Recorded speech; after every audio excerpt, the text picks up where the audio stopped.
So what about your boy? What about your boy Thurman versus Barrios coming up February 5th? Everybody thinks that's a good fight, man, but I don't see it. I don't think it's a good fight. I really don't. I mean, you know, maybe everybody hoping, everybody's thinking Thurman gonna come back and it's just gonna be like the Josecito Lopez fight. Maybe that's what they think. No, but he ain't Josecito Lopez.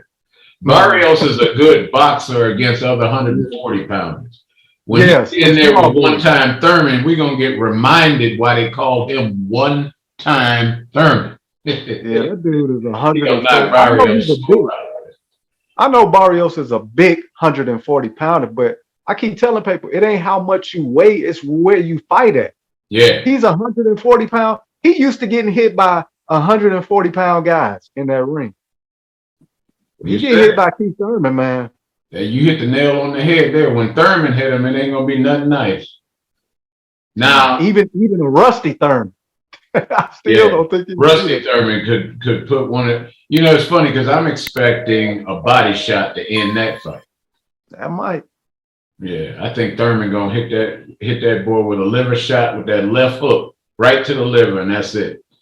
I think Thurman looking at that fight like a tune-up fight. I think that's it is a tune-up fight. And he should. That's exactly what it is, a freaking tune-up fight.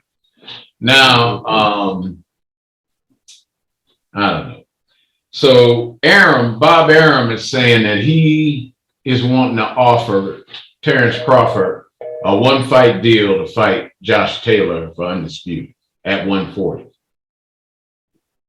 I mean, in principle, if all you want to do is just talk about stuff, going down to fight, you know, because let's give Crawford some points, okay?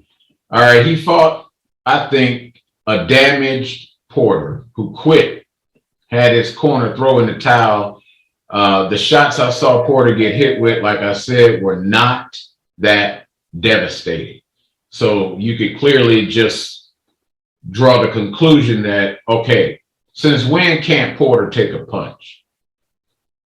He can take a punch, but Adrian Broner knocked him down, put him right on his butt. Spence dropped him. So how much of an accomplishment, you know, I want to give Crawford some credit and whatnot, but I'm looking at damaged goods. So the test that we thought we were going to get with Porter halfway showed up because he was leading in that fight.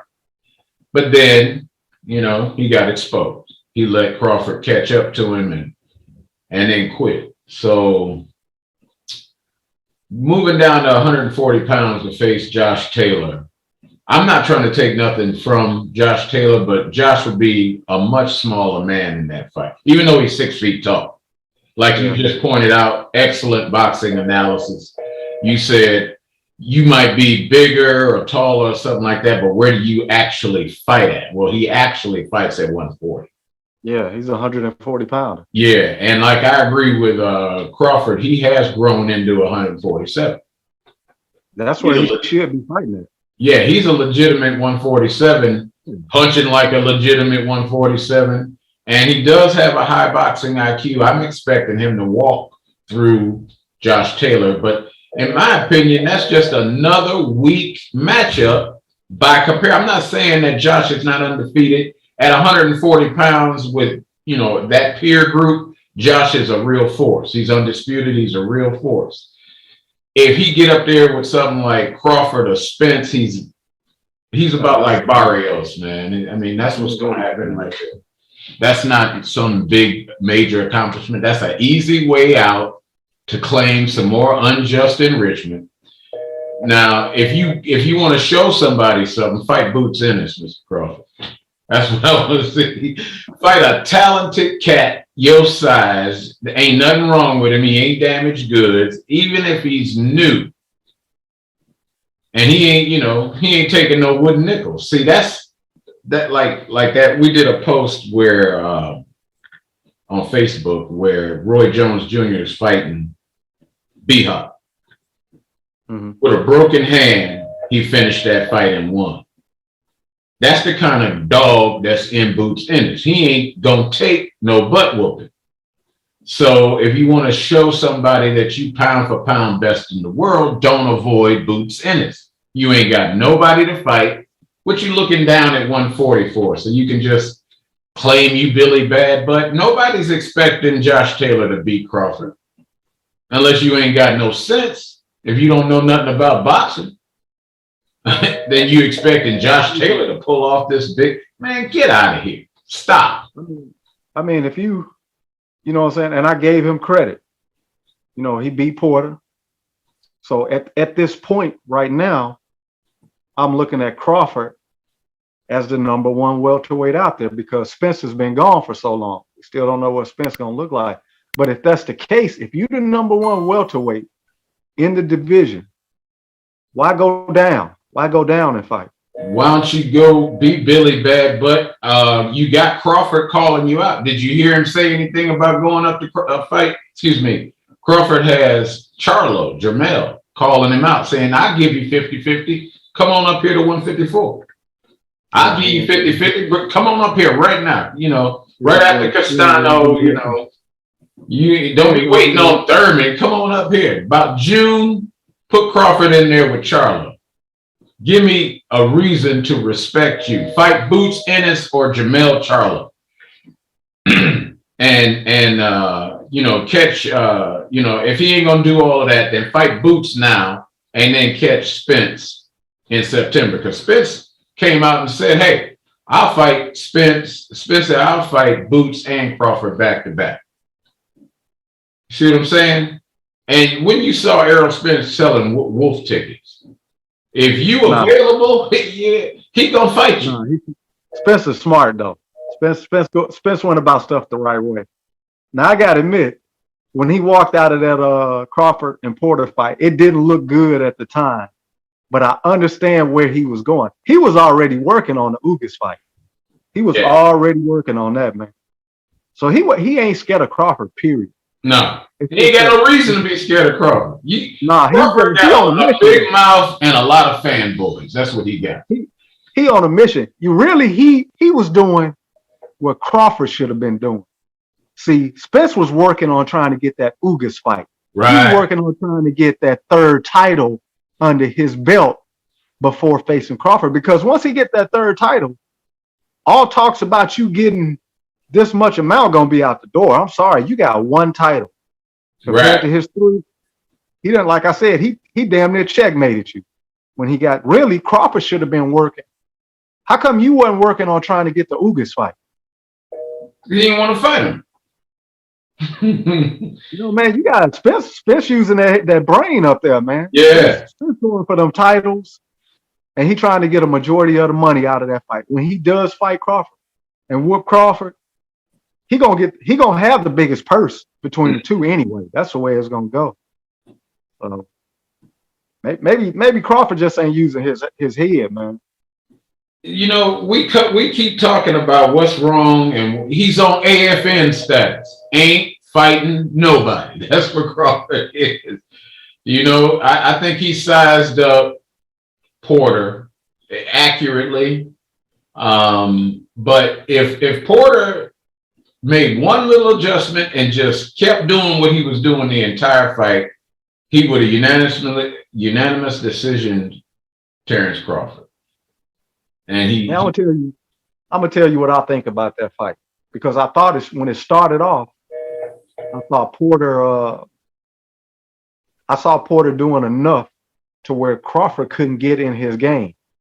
That's what it looked like. Crawford. Yeah, that was the game. We all talked about that. Me, you, and D talked about what it took, and if he just didn't allow Crawford to set up and get into his little rhythm, because he has to be set. If you in his behind, just like Porter was through, say, what it was, 6-7 rounds, he was just in his behind. He didn't get out of control until he changed his game plan. Yeah. It also looked like he ran out of gas, man. Now, in the Yeah, Spence fight, yeah, he did. in the You're Spence right. fight, he never ran out of gas. Yeah, you're right. He was hanging in there the whole time with Spence. Yeah. Looked like he ran out of gas in the Porter fight, which makes me, it kind of makes me tend to believe that Porter and Kenny Porter, his father, knew that was probably going to be his last fight. I don't think they wholeheartedly came into that fight the right way. Ready to go, ready to rock and roll. I mean, that's what I got from him. He promoted it. I'll give him that. He promoted the fight like he was going to bust a break. He really did. He did. And then, man. If you wanted that title, man, there's no way that your dad stops that fight. Yeah, that was it's a title fight, man. That's a title fight. That's a title fight. Yeah, the world title was on the. How do you not show up for that fight? I don't get that. I just don't believe you do that. Not in a title fight. I don't do that in a title fight. But the ref gonna let you in a title fight. The ref normally lets you continue. It's for a title. Yeah, he don't let you get up and continue. I don't know for his dad to throw in the towel like that. I think his dad already. He wasn't unconscious. It wasn't really I didn't see him bleeding. He didn't have a cut that the doctor had to examine. He was lucid. He wasn't unconscious. He wasn't, out on his feet or nothing. He started beating up the ring floor, Yeah, I just think his father, I think they had that in their mind. I guess his father was like, no, if anything happens, we ain't taking no chance. I think that was his mindset.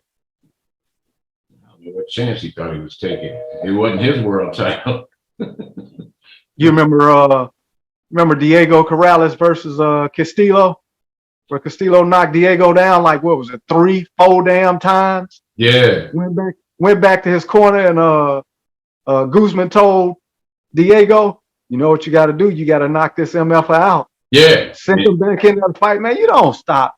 No. Just stop like that, man. No. But hey, I think that was their mindset. I think they didn't have a mindset to do whatever it takes to win that fight. Yeah, that was pathetic, man. That was very disappointing. I was trying to figure out, I thought everything was going the way we said it was going to go, and it was. And out of nowhere, this dude goes and do some stupid stuff. I don't know, man. I don't know. So let's.